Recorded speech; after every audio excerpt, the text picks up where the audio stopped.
exploring small moments of lasting impact. It's the Atomic Jolt podcast with your host, Martin Cartledge. Hello, this is Martin Cartledge, and you are listening to the Atomic Jolt podcast. Today's episode, we will be talking to me, myself, and I.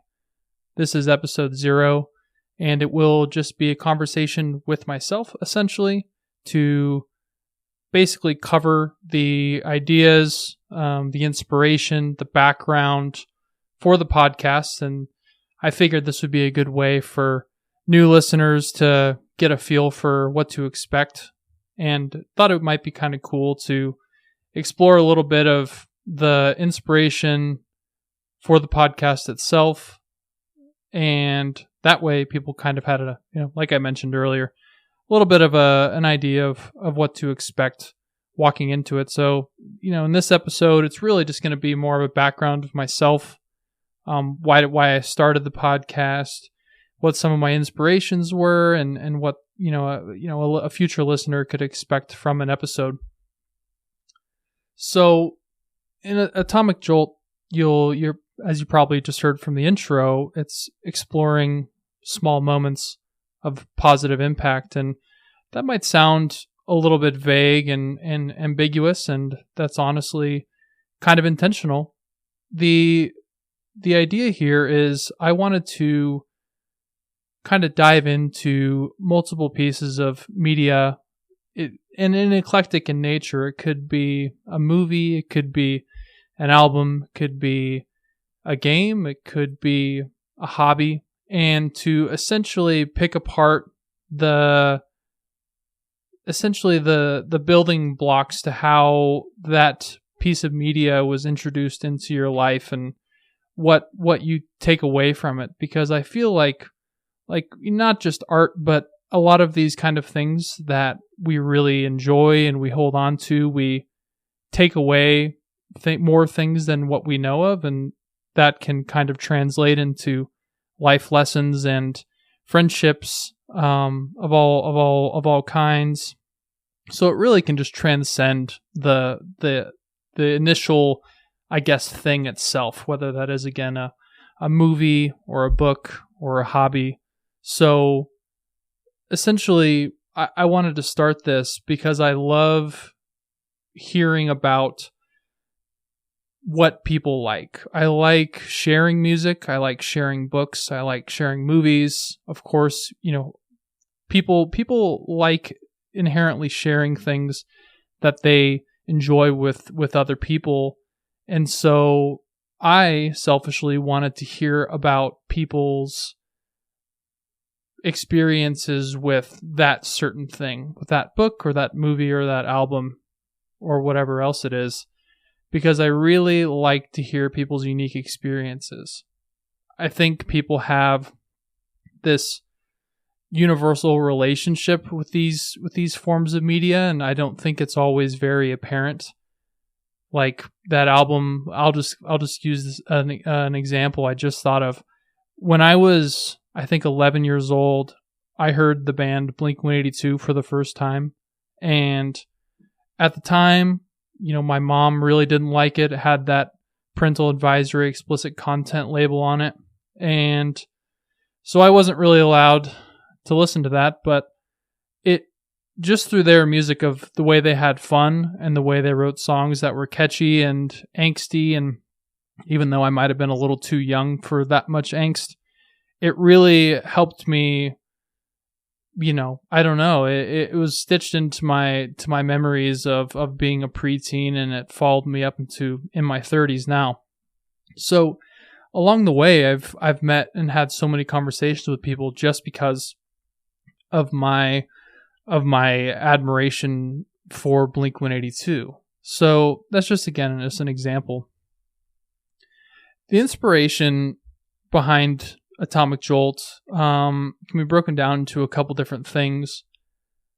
I, for as far back as I can remember, have really enjoyed having kind of creative outlets, and it's looked like a couple different things over my life. When I was coming out of high school, I wanted to be a graphic designer, and I did I dabbled with graphic design for a little bit, and then I was also into music, and right out of high school I was also in, a local band in Colorado Springs. And I really just enjoyed sharing things that I created with other people. It really just comes down to I like sharing things I enjoy with other people.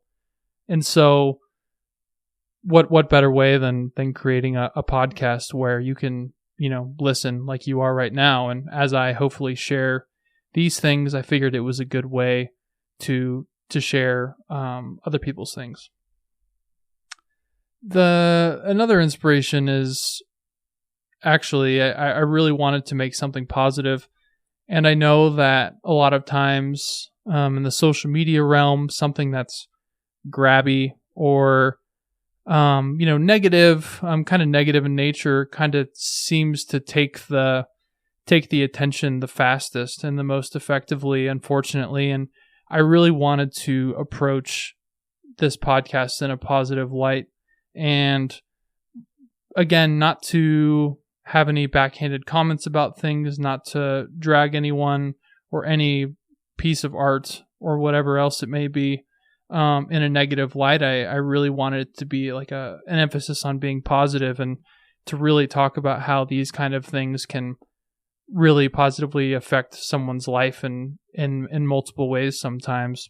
And so the positivity definitely was a big inspiration too. I'm in my 30s now. I don't really want to be a troll or something like that on the internet. I just really want to, contribute, something positive to the world. And so that was also something that I went into just kind of thinking. So hopefully you agree with that as you listen to these episodes.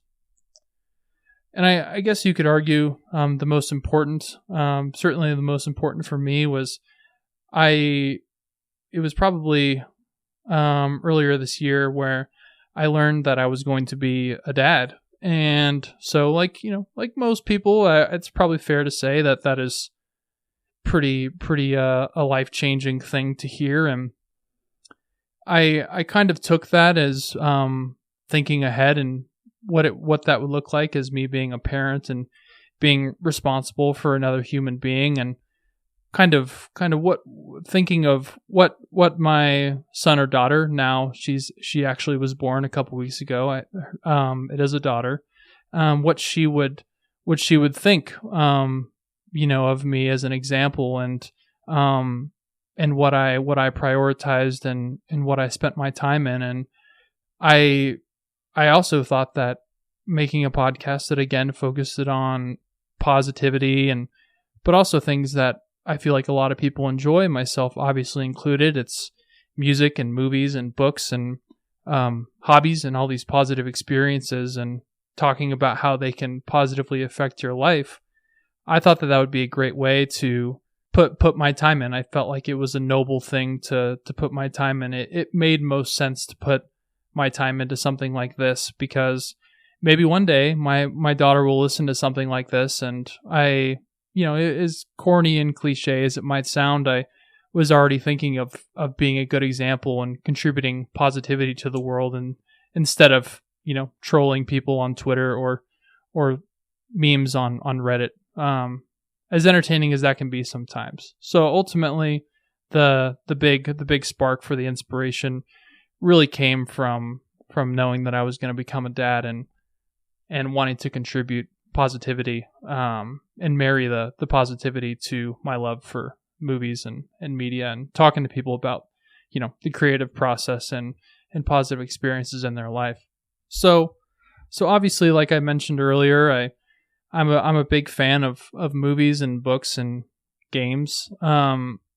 Primarily, I would say I'm more so into sci-fi. I'm a big Star Wars nerd, but I also really, really like movies of all kinds. I'm a big Stanley Kubrick fan, and going into books, I'm a huge Stephen King fan, and then games. I'm a little bit more of an older soul with games. I probably would prefer to play Nintendo 64 over any console, modern or older. And hobbies I can attribute to a lot of these experiences that the podcast will talk about. When I was a teenager, it was skateboarding because of the Tony Hawk Pro Skater games that came out on Nintendo 64. And so that right there is an example of what might be talked about of, okay, I'm a 7-year-old kid. I buy this Tony Hawk Pro Skater game at Walmart in 1999. And all of a sudden, the creativity just starts flowing in my brain, and I'm basically shown this hobby, and it's so accessible. And so because of that, I picked up a skateboard. And so skateboarding, when I was a teenager, and actually a preteen, I think I started skateboarding when I was 11 or 12 years old. And so that again is just a big hobby, of a big part of what the impact of media can have on people. And Star Wars, with Star Wars, it's huge, and it's only gotten more big as the years have gone on, especially with, of course, Disney buying it.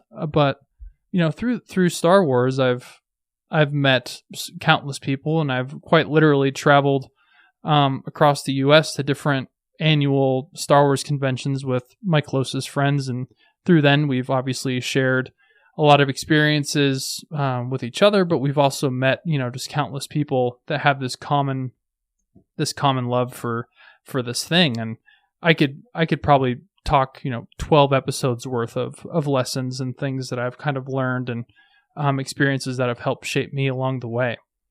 So that again is kind of coming from like my background of where I see the things that I love, and where how the takeaways can be applicable for an everyday life.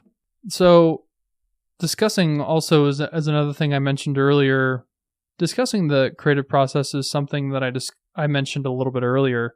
And that's another part that you can expect from listening to this podcast. I'm going to be speaking with, not just only the same kind of people. They're going to be various, the people I speak to are going to have very different backgrounds. And that's obviously intentional. I want to hear, about how someone in New York who is a freelance author was inspired by Dungeons and Dragons. And I also want to talk to, someone that lives in Portland that became a country singer because of an album they listened to when they were a kid. So expect it, the guests to be pretty eclectic in nature. And the whole point of that is to illustrate how the creative process for these pieces of media or hobbies can transcend into someone's life and inspire them far from the original kind of origin points of when they discover it. So I feel like it would only be fair to talk about at least one of my, we'll call it, Atomic Jolt moments. And the quickest and probably easiest one when I was thinking about this that came to mind was GoldenEye on Nintendo 64. So this game came out in, I believe, 1997. And at the time, I was 7 years old and didn't really play many video games. I mean, I was 7 years old in the 90s. I think my mom really wanted to just keep me an outdoor kid and to meet friends and not be, stay in the house too much, which is, completely respectable. But I think the Nintendo 64 kind of changed a lot of that. So I can remember clear as day buying the Nintendo 64 bundle from Walmart in Fountain, Colorado, where I lived for 5 or 6 years, and coming home and opening up the box and finding the Nintendo 64 game GoldenEye, and immediately just being completely enthralled in the illustration and the kind of the packaging for the game. If you can remember, if anyone here has played Nintendo 64 games and have seen them in their original packaging, the box is probably 6x4.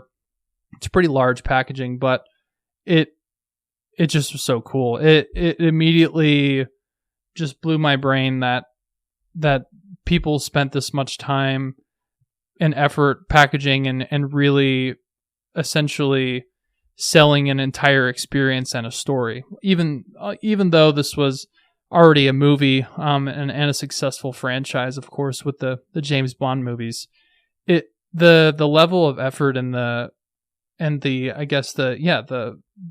product itself really just immediately sucked me right in. And so from there, you open it up and it has this pretty thick, involved manual for the game, and I couldn't even tell you what's even covered there. It's funny how quickly that stuff falls out of favor now. With the internet, those kind of things in the packaging are kind of obsolete. But I remember just spending so much time reading through those and looking at the different characters and how the game was made, and sometimes they would have, of course, little info things about that, and the way it was sold and the way I perceived it, even as like a 7-year-old kid, was it allowed me to go into that world head first with absolutely no hesitation. And so I can't talk about GoldenEye without mentioning, of course, arguably the most important. I wouldn't say important. It was the most important to me and most kids of the 90s, and maybe even still today. I know I still have a Nintendo 64 with GoldenEye, but it was multiplayer. And multiplayer, I've heard many times. I'm sure it isn't that much of a secret anymore, but as I understand it, it was actually something that was tacked on and was shown kind of last minute to the board over at Rare, the company that developed the game, and they ended up including it pretty last minute. And I think, sometimes I think about what if they didn't include multiplayer? How differently would the game have been, received? Anyway, I digress.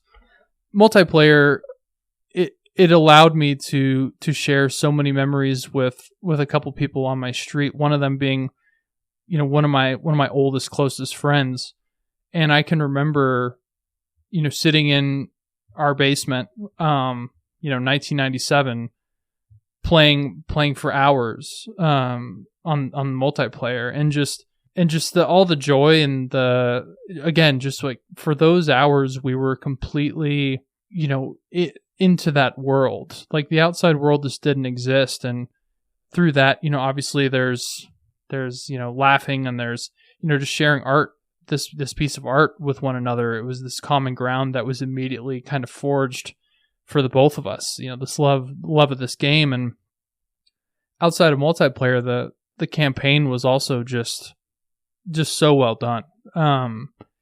It was, I believe is, over 20 levels, with multiple degrees of difficulty, which again, to my 7-year-old brain, it kind of broke me mentally a little bit that, a game could get tougher, but at the same time, you could say that the degree of difficulty also offered more challenge and more of this like a accomplishing aspect of the game that felt very satisfying, especially to, a young kid who, besides that, my only really levels of accomplishment was finishing up, chores, so mowing the lawn or taking out the trash. But including that in a game and feeling like I accomplished something, but I was also hanging out with one of my closest friends, who I met and bonded over this game. And you talk to any kid, in the late 90s who had a Nintendo 64, and I'd be willing to wager that